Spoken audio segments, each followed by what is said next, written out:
Hello, everyone. Welcome to the first episode of Tech Show with Daryoush in 2021. Once again, Happy New Year and Merry Christmas to the Christians that celebrated New Christmas last night. We hope you have a very beautiful New Year without any uh, problem, any bad news, any COVID, and lots of health and prosperity. Again, tonight we continue our talks with Kurt Roskopf and Babak. Continue our talk from the last week session. If you remember, we were talking about the security issues on the websites, on the computers, on the networks, and who's responsible for who is responsible for this? Who is responsible for the security of our website? Who is responsible for the security of our network, our computer, and why some people blame others, like government or service providers or the others, and never think about maybe this is our responsibility too. Tonight we continue our last week's discussion. Kurt, Well, I mean, pretty much where I was taking the opportunity is that if we're going to move this thought forward and make a difference with it, when I try to be an instrument of change, a change maker, a change agent, I look at, there's a fun thing that some of us in the USA say. I don't know how much it's an international thing or even outside of my state, maybe Wisconsin over here, but I've used an expression called monkey see, monkey do, type of thing. So it's a little bit of lead by example, type of things. So with everybody using their devices and participating in cyberspace, I think that, people over the decades have, kind of come up with in their little experiment, with the internet, they've come up with where they've ended up. And so I think some to is to say, maybe we can create a phenomenon that is like a reboot, reboot our approach to cruising on, the superhighway, the internet, the World Wide Web, and, provide an example so that when we look at billions of people, using, the internet connection and all the pings that goes on, and then to look at, the criminal activity, the hackers, and look at how they prey upon, this massive use, and they're having fun with it, or they crave it as an ego. It's a pastime. I mean, we've got to look at that, that psychology and the idea of pretty much that basically hackers are the psychopaths of, of the web, of the World Wide Web community. And so how do we, kind of create that reaction, create that deterrent, that we get to the point of scaring the hackers out of doing what they do. And I spoke last time too, I think what we're missing and lacking is that they're out there creating great consequence for companies, government, for nonprofits, in the educational sector, in the faith communities, all around the board. They're causing a disruption and a disturbance. They're having a negative impact. And I question, do we really have a big enough negative sanction in place that they become scared the way that we're scared of what they're doing?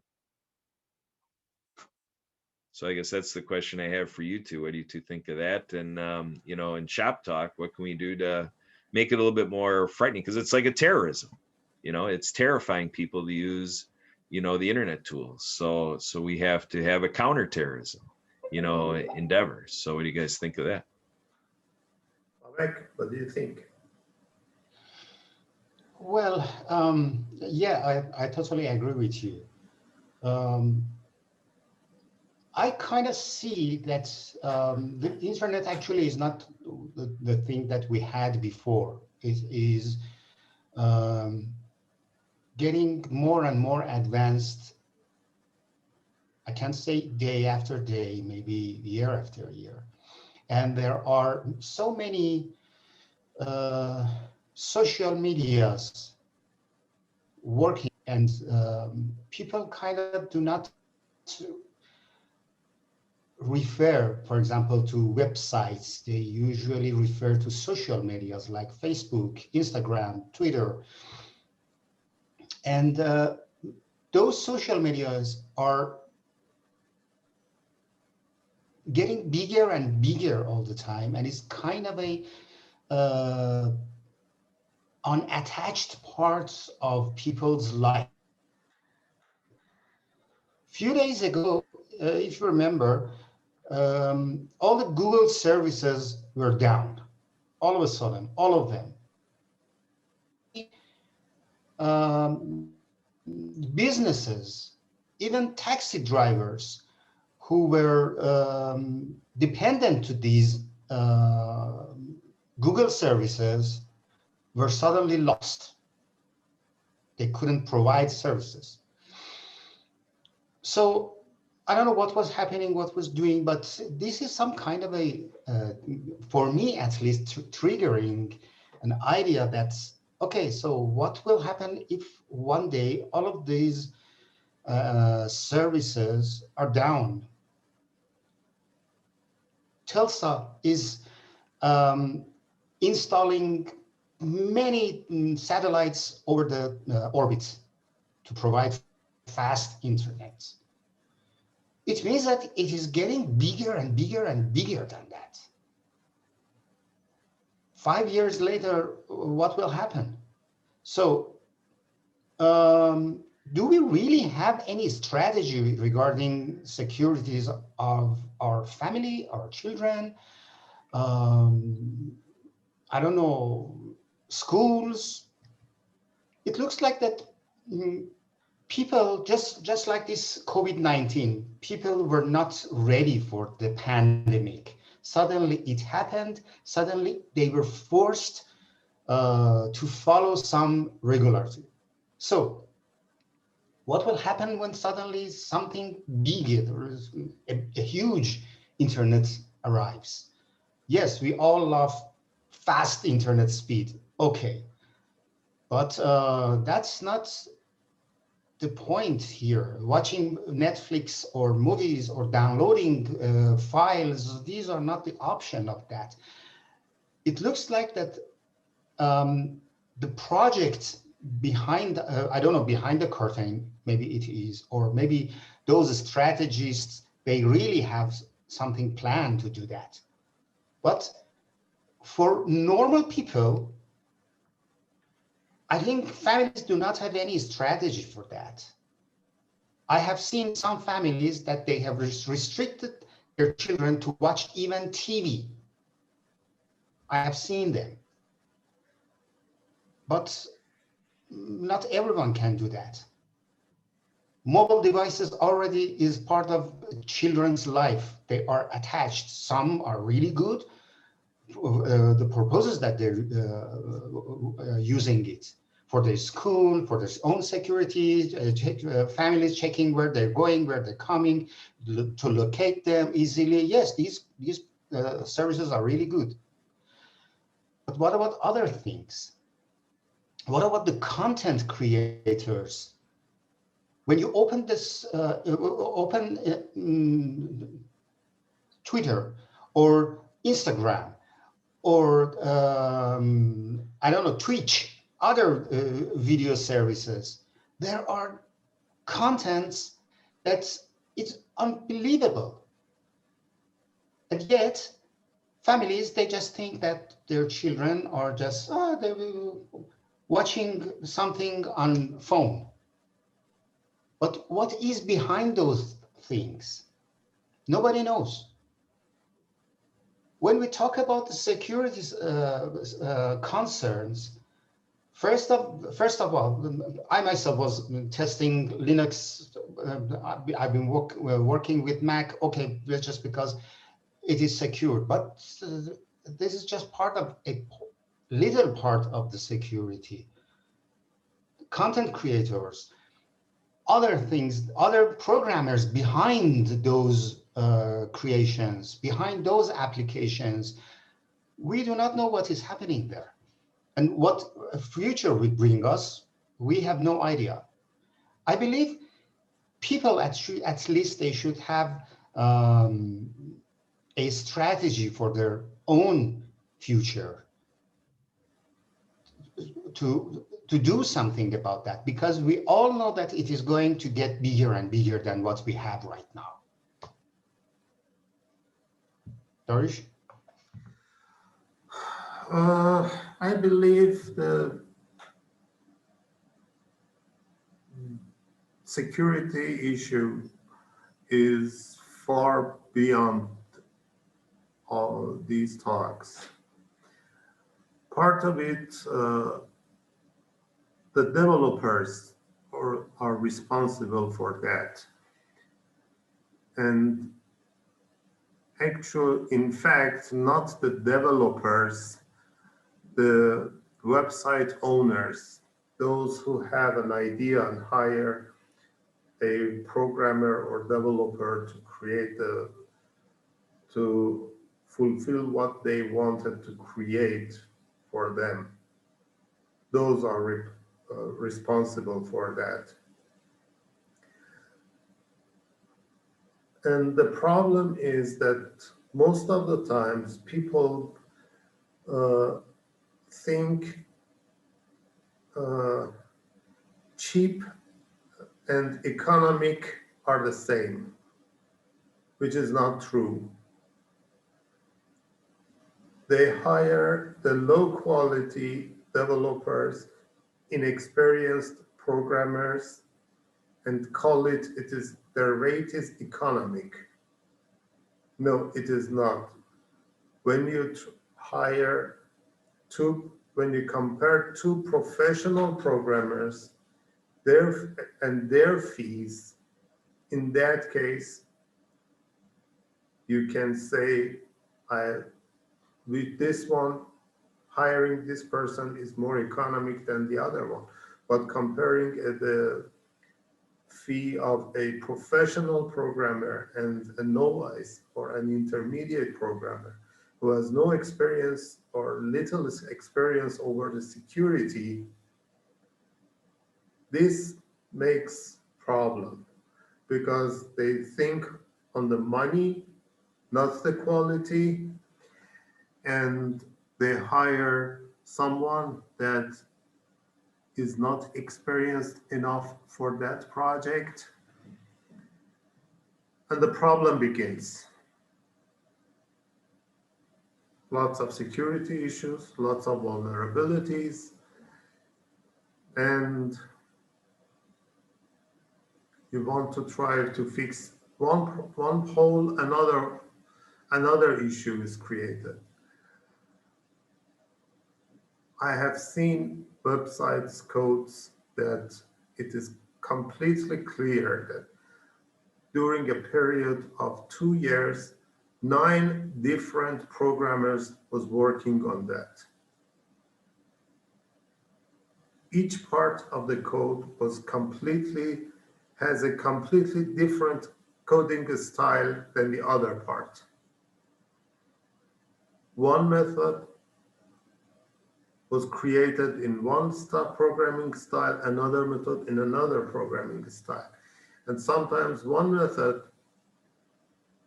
when you saw it, you saw two or three or four different coding style within 20 lines of codes.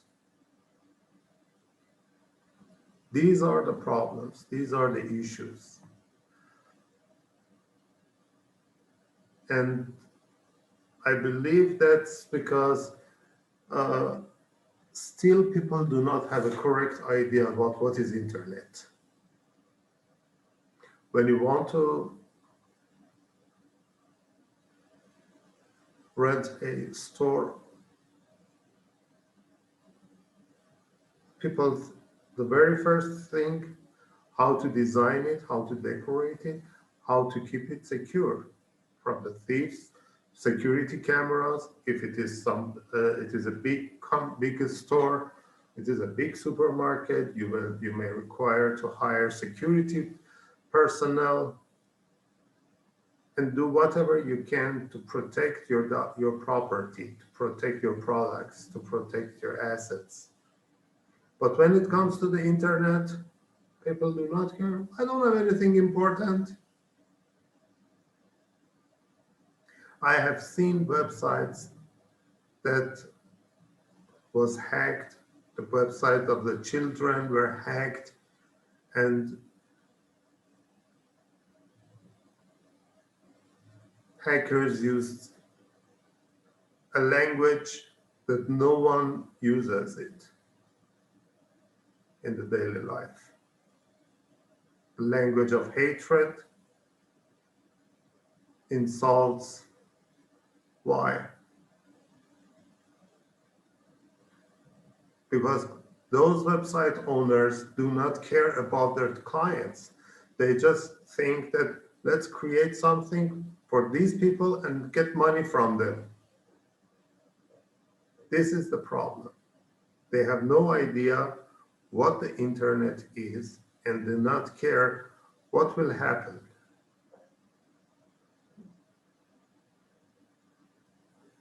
This is the first problem.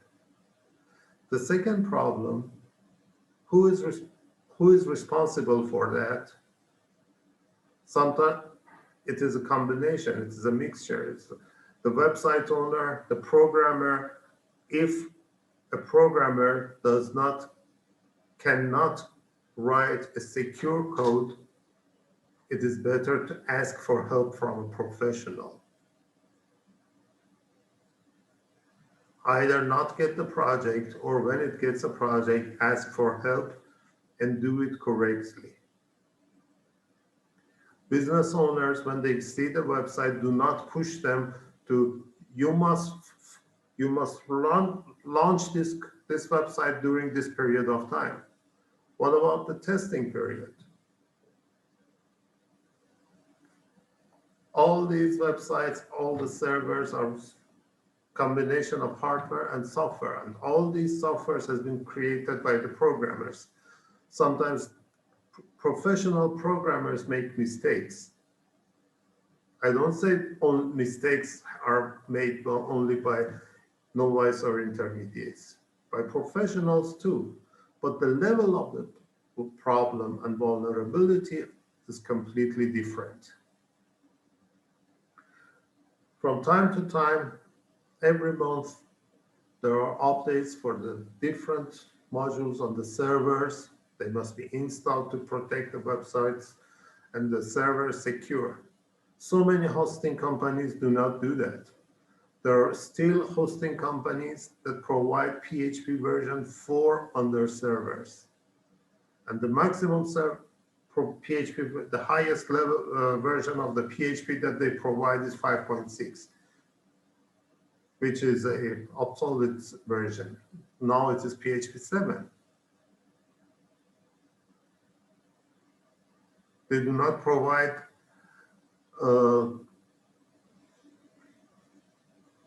they do not keep their web servers updated. Every 2, 3, 4 months, they install an update and say, okay, we had this update and this maintenance, and we are done. No, maintenance is an ongoing daily check. Every day the server must be checked, it must be checked. It must be, they must be sure that their systems are safe or secure. Logs must be checked. People think that, okay, I get a dedicated server and I'm secure. No. Even if you get a dedicated server, you need you need to hire someone to configure the server correctly, run the firewall and apply correct firewall rules, and every day the server must be checked and make sure it is up to date and nothing happens. There are websites that has been hacked and no one knows. They have no idea that their website is hacked. They have no idea that their web server, their mail server is being used to send the spams, to advertise porn websites. They have no idea and do not care. Why? Even some of the SEO teams do not care about these things, which is very important. Unless the website gets blacklisted, then they say, okay, let's fix this part only. No, this is not correct. This is not wrong. This is wrong.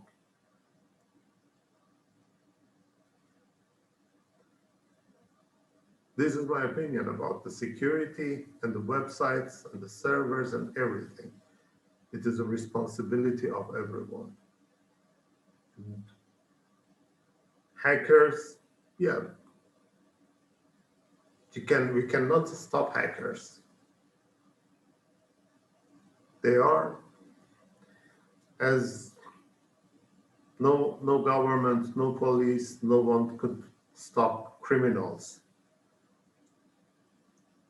In order to minimize the threat, the correct actions must be taken. There are two types of hackers. Black hackers, those who compete with each other and try to say it to each other, okay, I hacked this number of websites in one attempt, I hacked this number of websites. This is one of them. They just deface websites, and some of them hack the website, steal information, and sell it in the dark web. 2 weeks before Christmas,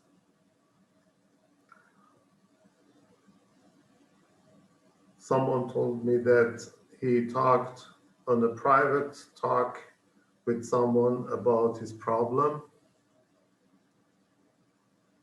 He had some issues. Next week, that person who my friend talked to her privately, that person did not respect his privacy, did not respect that he has talked an issue in private and mentioned it in a Zoom group. Few days later, he heard it from his client in Seattle. Other parts of the US. Now, the options are that person told everyone the website was hacked, her computer was hacked, or one of the Zoom members was hacked, or her Zoom account was hacked. He cannot do anything. The only thing he could do is, okay, from now on, I do not join in any Zoom meeting. No Facebook, no WhatsApp. I tested WhatsApp. I was talking with someone. I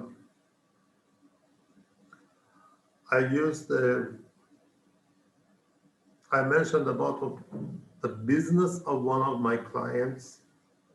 10 minutes later, I started to see advertisement about that kind of business on my Facebook page.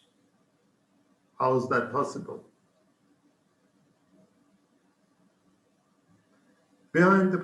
In the background, WhatsApp is always working. and they're listening to your talks. They trigger the keywords and use it for advertisement. But what about other stuff? So WhatsApp is not secure. Facebook, not secure at all. Zoom is not secure. Why do you talk about these private issues, private things, business talks, private business talks, but public issues not a problem? This podcast, we're recording on the Zoom, not a problem because it will go on. Our purpose is to broadcast it on the internet. But if with the private talks, this is not a secure platform. So it is our responsibility to use a secure software, secure platform, or at least a platform that we know as it is secure. It has been announced by the experts that it is a secured platform. It is HIPAA compliant. It is and it is safe to talk about the private things, security and security business talks, not a problem. But does people follow these issues, these rules? No. Everyone, well, this is my WhatsApp. Start to talk, no matter who is listening. Talk about their private issues, private stuff, business talks, private business negotiations on the Zoom. WhatsApp is listening, no one cares. And then problem happens and then say, wow, who's responsible for that? You yourself. What do you think, Kurt?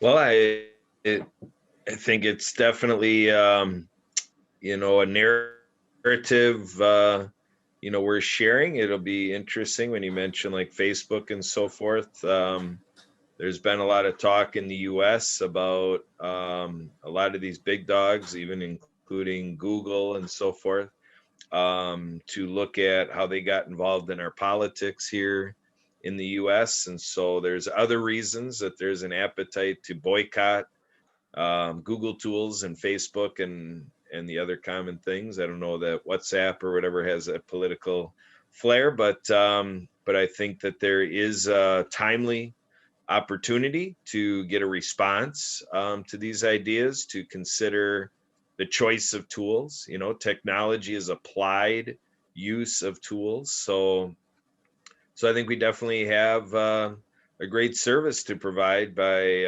helping people become more highly informed about the tools that they're choosing, and that can improve the overall community in how safe we are in getting work done and doing the things we enjoy in life and our private personal issues with these tools. So I think this is a high value proposition. I think it is something that can become a priority as people become more aware. I believe we have a lot more to talk about on this issue, and our time is almost over. And let's continue our talk next week at the same time and talk about how to select a software that we can use and make sure that it is safe and we can talk freely on that. Everyone talks about the softwares, his own software positively, but do not mention some serious issues. We will talk about that next week. Thank you for joining us.